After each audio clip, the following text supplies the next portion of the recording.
before anything existed, God planned to build a kingdom.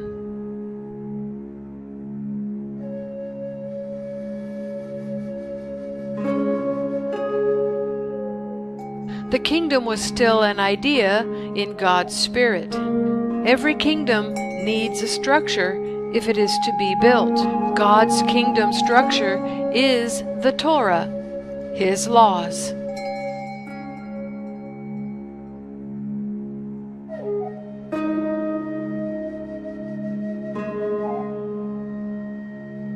The Torah is the foundation for everything else. Speaking of the foundation, that came next.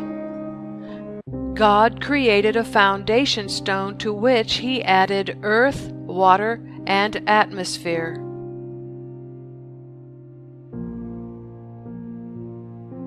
The foundation stone became Mount Moriah and is the place from which God commanded creation to come forth. Light, day and night, the expanse, the atmosphere, dry land which He called earth, the oceans, plant life which He planted without benefit of the sun's rays until they sprouted and needed the sun, because all seeds sprout in darkness buried in soil. That is when He put the sun and the moon in the outer heaven around the earth. Fish, birds, mammals, all the land creatures, human beings, all living things reproduce after their own kind. Humans dominate beasts. All living creatures were commanded to be fruitful and multiply. Their food was the fruit of the sprouted seeds from day 3. Sabbath, the day of holiness and rest. Shabbat is the only day of the week set aside for doing nothing but remembering who the Creator is and our connection to Him. God created the garden in Eden. Eden means pleasure. The Bible says the garden was created eastward in a place called Eden.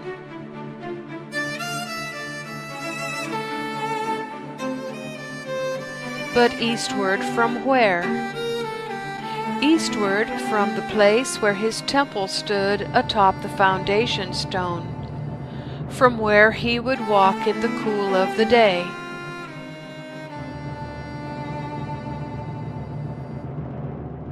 Hint: the earth is headed back to this first design where He will reign from His temple and walk in His garden once again.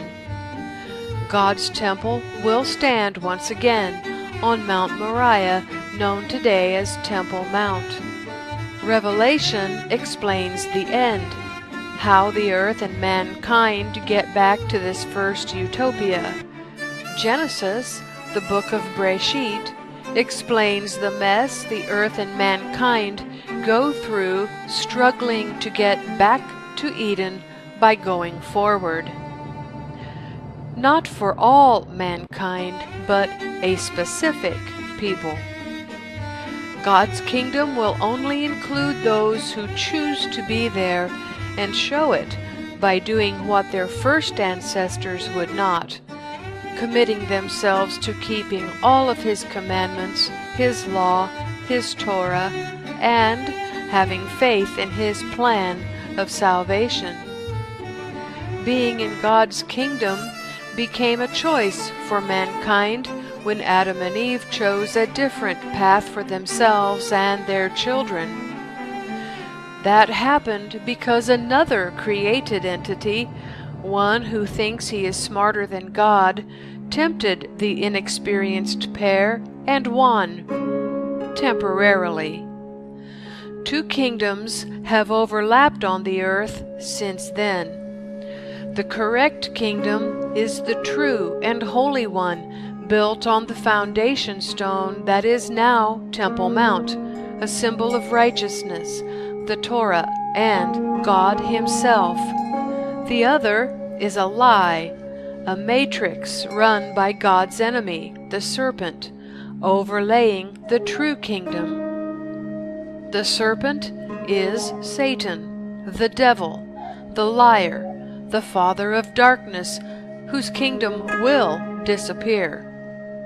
But that hopeful account is for another video. Humans went further and further into the darkness where God could no longer deal with them because He is light and no darkness is in Him at all.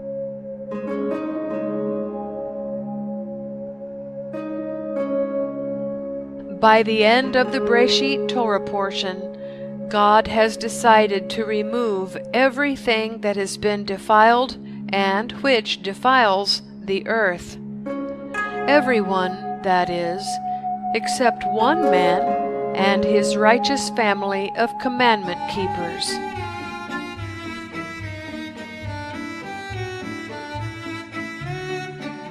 The name Noah means rest, which is a hint about why God spared him.